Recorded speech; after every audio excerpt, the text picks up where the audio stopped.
Hello and welcome to our presentation today on financial statements. This is your host, Paul Hoyt. As we get started today, I want to give thanks to our sponsors, Comcast, the City of San Jose, PG&E, International Line Builders, the California Department of General Services, AT&T, California Water Association, and the nationwide network of Elite SDVOB. And a little housekeeping. Today there's no worksheets with this presentation, just samples of the three financial statements that we'll be discussing, and we'll be answering questions at the end of the workshop. Like all of our presentations, this presentation is based on the Awaken CEO system, a balanced and comprehensive approach to business growth on multiple levels. We talk about 7 different key performance areas in that system: leadership, sales, service and delivery, marketing, product development, operations administration, and financial management. And today's presentation is all about financial management. Today we're going to be talking about the purpose of financial statements and talk about the 3 statements: the income statement, the balance sheet, and the cash flow statement. And we're going to sum it all up to the bottom line. And actually, I want to start with the bottom line, which is a little unusual, but I think it's important today. And the first thing I want to say is that reading financial statements is not optional. If you're running a business of any size, say with revenues greater than $100,000 a year, you need to understand the language of accounting and financial statements. The good news is that that's really not too hard to do. It's not that hard if you have someone on your team to help you walk through the financial statements each month. And I want you to think about why that's important, and that is to optimize a system. You have to know your metrics and you have to know your ratios. One of my favorite quotes of all time is that which is measured improves, and that which is measured and reported improves even more rapidly. That's a paraphrase of Pearson's Law, but it's really important. You see, the purpose of financial statements is that it's the standard way of communicating financial status and financial projections to people both inside and outside your company. We create them using generally accepted accounting principles, also most commonly referred to as GAAP principles, so that we can fairly represent the status and the future projections of the corporation to investors, to partners, to potential employees, to bankers, to anybody that really wants to understand how the company is doing financially. The purpose of financial statements is to provide information required to file taxes and to provide information helpful to running the business. It really does facilitate running your business by your numbers. I want to talk just a second about tax accounting versus managerial accounting. Tax accounting is what is required by law to properly file your tax returns every single year. Managerial accounting, on the other hand, is a way of organizing your financial information so that it facilitates the management of your company. What you'll find is that there's very little flexibility when it comes to tax accounting, but there's a tremendous amount of flexibility when it comes to managerial accounting. And we'll talk about that a lot when we talk about the first of the 3 financial statements we're going to talk about, which is the income statement. It's also, by the way, called the profit and loss statement. It's the only one of the 3 statements that has 2 different names.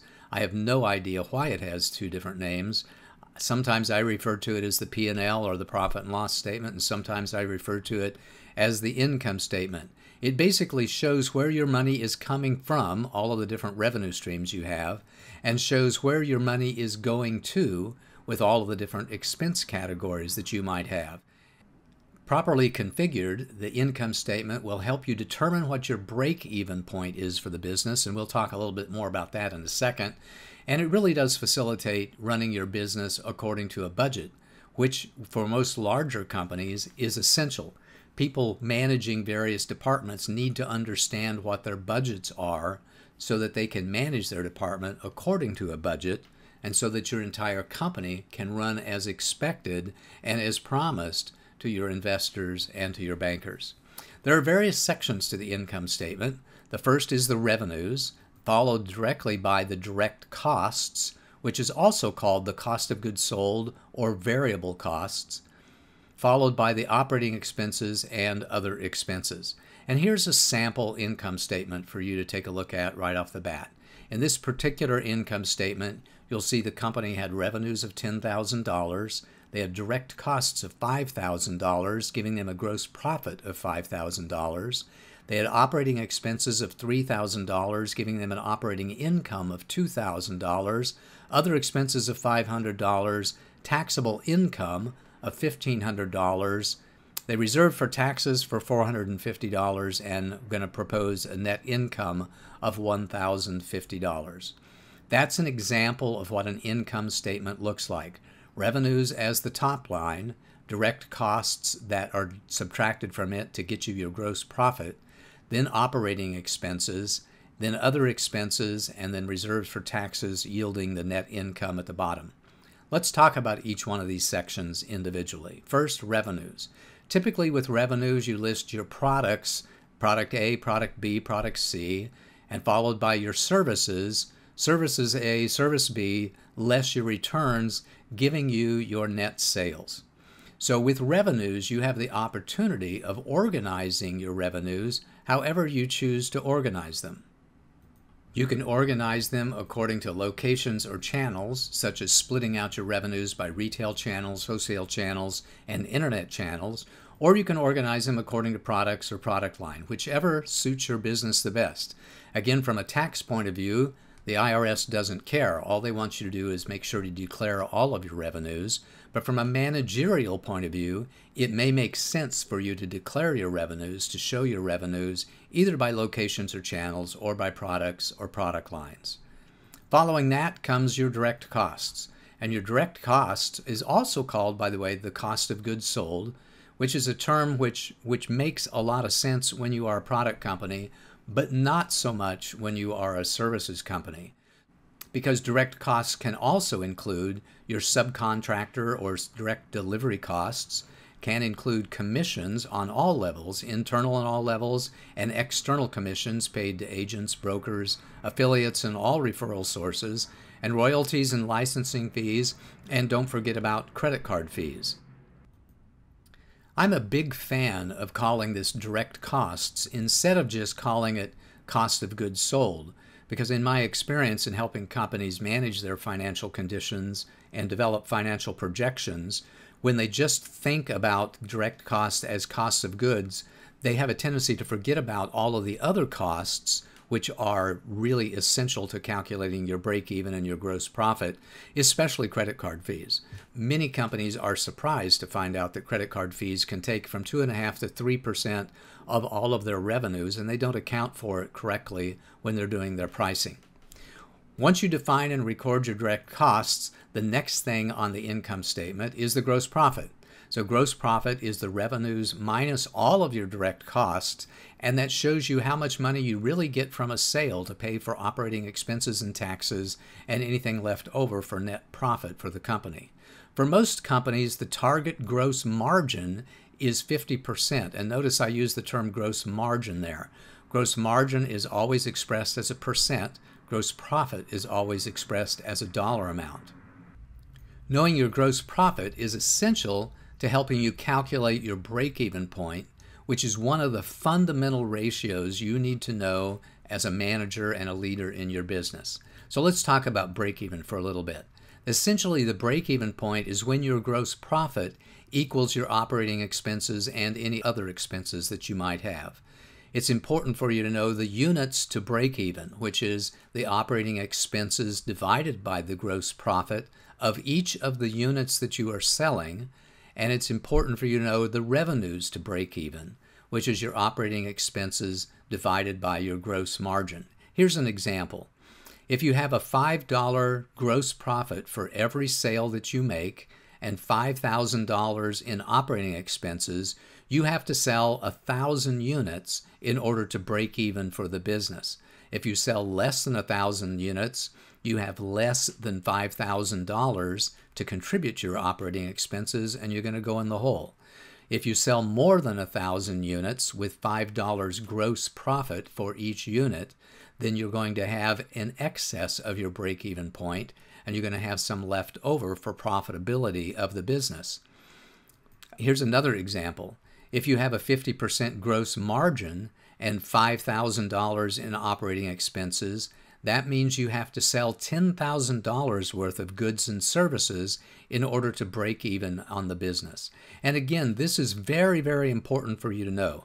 One of the biggest mistakes that I see, or rather one of the most common mistakes that I see whenever I'm helping companies manage their financial condition or make projections, is that they include expenses in their operating expenses which really ought to be in their direct costs. And when they do that, they think that their revenues to break even and their unit sales to break even are much less than they actually are. They think, for example, that whenever I sell $100 worth of products or services, that I get to keep $60 to take care of operating expenses and profit, when the real number might be more like $45 or even $40. So calculating your break-even costs, fairly understanding which of your expenses belong in the direct cost category and subtract from revenues to properly calculate your gross profit, is essential to managing your business correctly. The third section of the financial statement is the operating expenses, and oh boy, there are a lot of them. Automobile expenses, bank fees, board of directors fees, communications, contributions, dues and subscriptions, education, employee relations, insurance costs, legal costs, marketing, office equipment, office rent, office supplies, payroll taxes, printing. But wait, there's more. Product development, professional fees, software, sanitation, taxes and licenses, travel and entertainment, uniforms, and utilities. Whenever I do financial projections for a business, I try to project all of these different types of operating expenses. And just like the direct costs, most new business owners are surprised to learn about all of the different types of operating expenses that there are. So the income statement shows you your operating income, both your EBIT and your EBITDA. EBIT stands for earnings before interest and taxes, which is technically your operating income, and EBITDA stands for your earnings before interest, taxes, depreciation, and amortization, which are both very important numbers because they are often used to calculate the value of your company. In other words, the resale value or the open market value of your company. And it also shows you what your taxable income is, and it shows you what your net income is, which is your taxable income less any reserve for taxes. And here's the example that we showed you before we started in with the explanation of each one of the sessions. Again, for this particular company, they had revenues of $10,000, direct costs, a combination of the direct costs of goods sold, commissions, royalties, licensing fees, merchant account fees, credit card fees, etc., of $5,000, yielding a gross profit of $5,000 and a gross margin, by the way, of 50%. Then they had operating expenses, also called G&A expenses, of $3,000, yielding an operating income of $2,000. Other expenses, which would be interest, depreciation, amortization, and other expenses that the company has that are not relative to the actual operations of the company, of $500, yielding a taxable income of $1,500, and we reserved 30% of that, or $450, as a reserve for taxes, yielding a projected net income of $1,050. Whenever you have budgets, this is what an income statement might look like. You might actually show what your actual expenses and revenues were versus what your budgeted expenses and revenue were. In this particular case, the company thought that they were going to get $12,000 in revenue, but they only got $10,000, giving them a negative variance of $2,000. They thought that they were going to have $6,000 in direct costs, or 50% of their budgeted revenues, but they only had $5,000, giving them a variance of $1,000, meaning that their gross profit was $1,000 less than they thought that it was going to be. In the operating expenses, they thought that they were going to have $3,500 worth of operating expenses, but they only had $3,000 worth. So that was a negative variance of $500, meaning that their operating income was only $500 less than they thought that it was going to be. Their other expenses were budgeted at $500 and came in at $500, so their taxable income was also $500 less than what they thought that it was going to be. And I think that's a real important point here. So even though their revenues were $2,000 less than they thought that they were going to be, Their taxable income was only $500 less than they thought that it was going to be. The reserve for taxes was less because their taxable income was less. And at the end of the day, they only had $350 less net income than they thought that it was going to be, even though they had $2,000 less revenue. That shows how variances in revenues, direct costs, operating expenses, and other expenses really combine to show you the total variance in net income. The income statement is by far the most important of the three different financial statements. And if you're going to start somewhere, start by understanding what the income statement shows to your company, and start by organizing it and using it as a management tool every single month to get your income statement and then go over it with a financial professional at your business. Next, let's talk about the balance sheet. The balance sheet purpose is to show what assets the company has, in other words, what the company owns, what liabilities the company has, which is what the company owes, and the equity that a company has, which is what is left and who it belongs to. It really helps you focus on building the asset value of your company. And that's really important the larger company that you have, because you want to create a company that's just not a job, a company that's giving you income on a monthly basis, but you want to create a company that has value, that returns value to your investors, that is value that you can sell to somebody else when you sell the company, and has value that allows you to borrow money from banks because you have some collateral built into the company that the bank can use whenever it determines whether or not you qualify for a loan. The balance sheet has several different sections to it: the current assets, the fixed assets, and other intangible assets, the short-term liabilities, the long-term liabilities, and the shareholder equity are the 6 common sections of each balance sheet. Let's talk about each one of these individually as well. Current assets include cash, accounts receivable, and inventory. These are defined as being assets of the company which are in the form of cash or which can quickly be converted to cash if the company needs to have liquidity at any one point in time. The assumption being that you can collect on your accounts receivables and that you can turn your inventory into sales in 30 to 60 days or so, and that's why they're called current assets. A company will typically have other assets, which we call fixed assets, which includes trucks and automobiles, buildings and land, and furniture and fixtures. The premise being that it takes a little bit longer to convert these into cash. It takes a little bit longer to sell a truck or an automobile at a fair price. It takes a little bit longer to convert furnitures and fixtures that the company has into cash, and it can take a long time to convert buildings and land into cash. The third category of the asset portion of the balance sheet is your other or intangible assets, and that includes startup costs, goodwill, and intellectual property and software. And these particular assets are assets that the company have which might pay off when they go to sell the company, but are rarely converted directly into cash, and in fact, in some cases, may not be able to be converted into cash whatsoever. So it's important for an investor or a banker, when they look at your company, to understand which of the assets that you have are current, which ones are fixed or long-term, and which ones of them are other assets or intangible assets.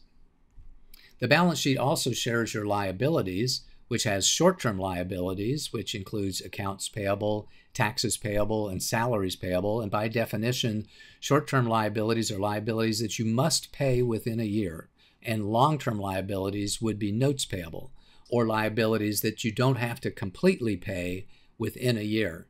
A quick note is that the current portion of your notes payable becomes an accounts payable. So if you borrow money that has a 5-year note, for example, the first 12 months, the next 12 months payment are considered to be current, and the following 4 years payment are considered to be long-term. The third section of the second half of the balance sheet is the equity section, and that's where you have capital accounts for each owner and investor, and sections for the distributions that you may make to your investors and the impact of net income, which is also called retained earnings. And those are often listed separately as well. So here's what a balance sheet looks like. The balance sheet in this particular case shows cash and accounts receivable and inventory totaling $25,000, which is the total assets of the company. And in this particular example, you'll see that this company doesn't have any fixed assets or intangible assets. So their total assets are all current assets at $25,000. They have accounts payable of $12,000, which yields an owner's equity of $13,000. So one of the fundamental principles in double entry accounting is that your total assets has to match your total liabilities in equity. And the way that we calculate the equity of a company is we take the total assets and subtract from it the total liabilities. And by definition, that is the ownership interest of the company on the books. Now, let me make a quick point here, because I just shared with you that this is the book value of the company, not necessarily the market value of the company. So the market value of the company could be much, much higher. If you are trending upwards in your revenues and your profits, somebody might think that your company is worth a lot more than the book value of your company. Likewise, if your revenues and your profits are trending downward, you've been operating at a loss for some period of time, someone may decide that all of those intangible assets that you have on the book, the startup expenses, the value of your intellectual property, the value of your goodwill, is not worth what the book value is, and that the market value of the company is considerably less than the book value of your company. But nevertheless, this is the book value of the company. In this particular case, the book value of the company is $13,000. That's what the owner's equity is. If you liquidated the company and just sold it for salvage, you turned all of the accounts receivable and inventory into cash, and you paid off all of your debts, supposedly at the end of that process, you would have $13,000 worth of owner equity left over, and that becomes the book value of your company. I want to talk just a little bit about financial ratios. There are several different types of financial ratios, and we use the income statement and the balance sheet in order to calculate those ratios. There are liquidity ratios, solvency ratios, and profitability ratios that can be very important when it comes to the management of your business. So let's talk about those. Some common liquidity ratios are the current ratio, which is your current assets divided by your current liabilities, which tells the outside world and you about your ability to make good on your current debts. So if your current assets, your cash, your accounts receivable, and inventory is greater than your current liabilities, like your taxes payable, salaries payable, and accounts payable, then you have what's called good liquidity. An even more stringent test of that is called the acid test ratio, or also called the quick ratio. That's where you take the cash plus the marketable securities and the accounts receivable, leaving out inventory, and divide that by the current liability. Ideally, both of these ratios would be greater than 1. In other words, the company is very liquid and you're able to meet your current debt. Some of your common solvency ratios include the debt to equity ratio, your total liabilities divided by your shareholder equity, and your debts to assets ratio, which is your total liabilities to total assets. This will help determine what the company is worth and whether or not you have additional headroom that allows you to borrow additional money to expand your business. The third type of ratio is the profitability ratio. We already talked about one of these, which is the gross margin. That's your gross profit divided by your net sales. Typically, we shoot for 50%. In some companies, it's a little less. In some companies, it's a little more. And the operating margin then is your operating income versus your net sales. And we typically shoot for about a 20% operating margin. And then the profit margin is your total net income, and that's income after reserve for taxes divided by net sales. And then another common profitability ratio is your return on capital utilized, which is the net income divided by the total capital utilized, typically the capital from bankers and the capital from investors. So in addition to reviewing your financial statements each month, it's important for you to look at one or more of these different liquidity, solvency, or profitability ratios each month so that you can have a good metric as to how the business is doing and how healthy the business is going to be considered by those on the outside. The third type of financial statement we want to talk about is the cash flow statement. The cash flow statement's purpose is to show where cash is coming from and where cash is going to. There are two different formats of the financial statement, one that shows sources of funds and uses of funds, and the other one that shows the net impact of operating activities, investing activities, and financing activities in separate sections. Let's take a look at an example of the second of those two formats as we start. In this particular example, the company had $1,500 worth of net income. They're going to add back in depreciation and amortization, which is subtracted from net income, but actually does not consume any cash from the company. They're going to subtract the changes in accounts payable. In this particular case, they paid down some of their accounts payable, which consumed cash. And they're going to subtract the changes in inventory. And in this particular example, they increased their inventory, which consumed cash. So even though they had $1,500 worth of net income, the operating activities only contributed $500 to the cash flow position of the company. And in our particular example here, the company bought a car worth $25,000, which goes on the books as a $25,000 increase in fixed assets, which under most circumstances, if they paid for it in cash, that would decrease their cash flow balance by $25,000. But in our example today, the company borrowed 90% of that, or $22,500, giving them cash from financing activities of $22,500. So in this particular example, they had a net change in cash from all of their activities as a decrease of $2,000. If they began the month with $10,000 of cash, they would have ended the month with $8,000 in cash because of all of these activities. So again, they got $500 in cash from their operating activities.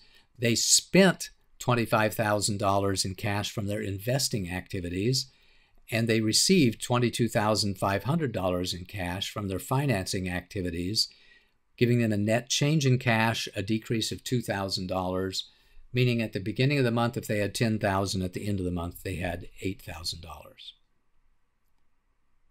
If that company had used that exact same information, but produced a cash flow statement according to the first format, it would look like this. We would categorize all of the sources of funds together, $1,500 of net income, $500 of depreciation and amortization, and $22,500 from the car loan, giving them a total sources of funds of $24,500. And the uses of funds would be the pay down in accounts payable of $500, the increase in inventory of $1,000, and the increase in fixed assets from the car that they purchased of $25,000, giving them a total uses of fund of $26,500, which nets a $2,000 negative cash flow. And again, they began the month with $10,000 in cash and ended the month with $8,000 in cash. So here, once again, is the bottom line. Reading financial statements is not optional. It's really not that hard, especially if you have someone on your team who can go through the financial statements with you every single month. And you really need to know how to do them, because to optimize the system, which is your business, you really have to know your metrics and your ratios. And one final bottom line is that there's always going to be surprises. I have yet to see a company that had any month at all where their actual expenses matched their budgetary expenses exactly. There will always be surprises, and frankly, that's one of the reasons we have projections and budgets, so that we can tell when we had those surprises, and we can quickly determine the impact of those surprises. Those can be good surprises, like you sold a lot more than you thought they were going to sell, or bad surprises, like things cost a lot more than you thought they were going to. Something broke and we had to repair it, and we didn't budget for that. We lost an employee and we didn't budget for recruiting costs of replacing that employee. We had to work a lot of overtime to meet customer demand, and we didn't budget for that. There's always surprises in your business. I'm a big fan of budgeting your business and making financial projections so that you, as the manager and the leader of the business, can react to and respond to those surprises in a much more intelligent fashion. Here's the next steps for you. I really want you to close your books every single month and review the results with your financial team. Get help from the outside if you need it, and consider a more advanced analysis. such as customer or product line profitability studies, if you're already doing the basics of reading the financial statements, because there are a lot of things that you can do from a financial analysis point of view that will help you see where your revenues are really coming from and where your costs are really going to, in order for you to fine-tune your business model and make adjustments that will enable you to make a lot more money in the long term. And of course, if there's anything that we at VetHelpVet can help you do in these areas or any other areas in your business, please reach out. We'd love to have a conversation with you. We're going to answer some questions here in just a moment, but before we do, once again, I want to give thanks to our sponsors, Comcast, the City of San Jose, PG&E, International Line Builders, the California Department of General Services, AT&T, the California Water Association, and the nationwide network of elite SDVOB. That's been our presentation on financial statements. We're going to take a moment and take a breath and answer a couple of questions. Here's the first question. I sell my products through a lot of channels. Should I organize my income statement to reflect that? And I talked about this briefly when we talked about the income statement. And I think by all means, if that's the company's goals, then you should organize your financial statements in order to properly track your progress according to those goals. For example, a company might have a goal that says that we're going to sell 20% of our revenue is going to come from big box stores, 40% of it's going to come from small boutique stores, and 40% of our revenue is going to come from online sales or retail sales. And if that's what the company's goals are, then by all means, organize your financial statements so that they properly reflect your progress according to those goals. And technically speaking, you can really only organize your financial statements in one way. You can organize them via channel, or you can organize them via products and product lines, but you can't do both. So whichever way that you choose, it's important for you to have other statements, other financial analysis reporting that shows you how your income is being generated from that other way of categorizing your income. Be sure to do that too, so that you can see both of them side by side. Again, from a tax accounting point of view, the IRS doesn't care. All they care is that you properly declare all of your revenue. But from a managerial point of view, it can make a lot of difference as to the way that you organize your income statement. When you do so, you are essentially telling the rest of the company, the bankers, the investors, and everybody that takes a look at your financial statements that this is what is most important to us. It's either revenue by product or product lines, or it's revenue by channels. Here's the next question.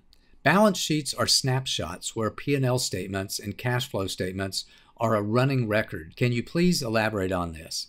Yes, I can. First, that is a really good observation, that the balance sheet is a snapshot as a particular point in time about what the asset and liability and equity position of the company is, and P&Ls and cash flows are all given from a range of date. So the profit and loss statement might be for the month of July, for example, or for the year to date, since the beginning of the year to the end of the last month that you closed out, or for all of last year, and same with the cash flow statement. I find it to be very important for you to deliver the profit and loss on a month-by-month basis, and the cash flow on a month-by-month basis, and the balance sheet on a month-by-month basis, so that you can see variations in those. Here's an example. If you showed me a profit and loss statement that said we had $100,000 in revenue for the first 6 months of the year, that's kind of interesting.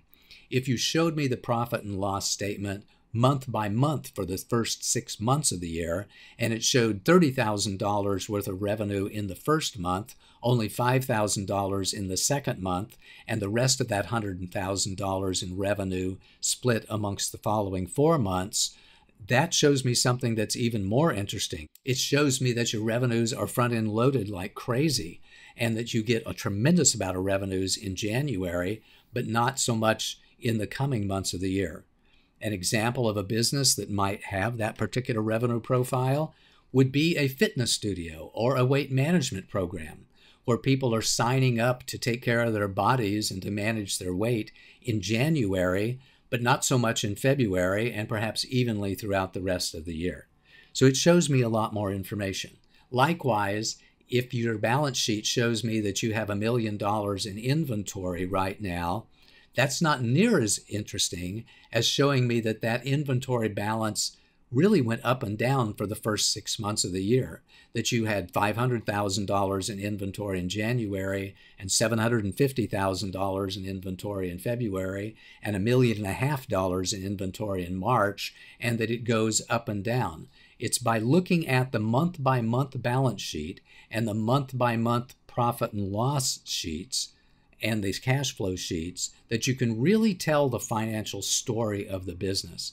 So it's important for you to ask for month-by-month reporting so that you can really see the financial story of the business. Third question, should I prepare budgets for next year, and how do I do that? I'm a big fan of at least high-level budgets. You don't have to have budgets for all of the different operating expense categories. There were, a bunch of them, a couple of dozen of them that we mentioned in the presentation. But I think it's really important for you to have high-level budgets. What is your budgeted revenue for next year? What is your budgeted gross profit for next year? What are your budgeted operating expenses and other expenses? And what is your budgeted taxable income and net income? I think it's really important for you to budget according to each one of those categories because it can tell you whether or not you're on track. I mean, that's what budgets are all about. They're your financial plan. And I'm a big fan of plans because plans give you some sort of direction and some sort of guidance to make decisions on what you buy and what you don't buy throughout the year. They will show you variances to the plan. They'll show you when you're on track and off track, and just give you a better opportunity to manage your business. Here's the third question. I thought gross profit and gross margin were the same thing. Aren't those interchangeable terms? And then what about markup? Is that the same as gross profit? Actually, I made mistakes for several years in my career about thinking that gross profit and gross margin were the same things until I was corrected by a financial professional who said no, that gross margin was always a percent and gross profit was always a dollar amount. So they're not quite the same thing, although they do show you very similar information. Again, the gross margin is the gross profit divided by your total income and is a measure of how much of your sales can actually contribute to the operating expenses and the profitability of your company. Markup is where you take the costs of the products or services that you're going to sell and multiply that by some amount. For example, if you buy a product for $50 and you sell it for $100, your markup is $50 and your markup percent, and it's almost always expressed as a percent, is 100%. So 100% of $50 is $50. We add that to $50 and we get the price that we sell it at $100, which means you had 100% markup. A word of caution here. We often talk about markup only in terms of the products and services that we sell. Don't think that because this $50 product had 100% markup and that you were selling it for $100, that your gross profit was $50, because that means that you've forgotten about the other direct costs that you have. You haven't accounted for commissions, merchant account fees, any licensing and royalty fees, and any other direct costs. So even though your markup might be 100%, and at a high level you might think that your gross margin is 50%, your gross margin is likely much less than that if you incur any of those other direct costs in your business. And that's why I usually recommend that you have a markup that's much greater than 100%. 125% or 150% in order to make sure that your gross margin would be 50%, which is a healthy gross margin. And here's our last question. I feel like accounting is a foreign language. Can you recommend a good financial dictionary? And I'd say, yes, I can. Well, first of all, a good observation. The fact is that there are a lot of what we call terms of art in all kinds of different areas in your business. In the legal profession, there are lots of terms of art like quid pro quo. And in accounting, there are lots of terms of art as well, like the ones that we define today, total revenues, gross profit, operating expenses, other expenses. All of those are what we call terms of art. And some of my other favorite terms of art include assets and liabilities, and deferrals and accruals and retained earnings. The truth is that you're absolutely right.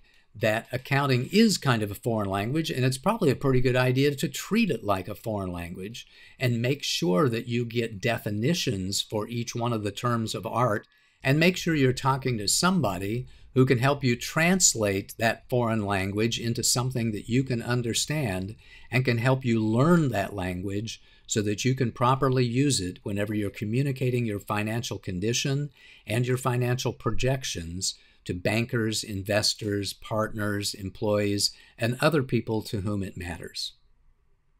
I want to thank you very much for listening today. This is Paul Hoyt with VetHelpVet. And until we meet again, here's wishing you great success in business and a healthy and happy life. Bye-bye.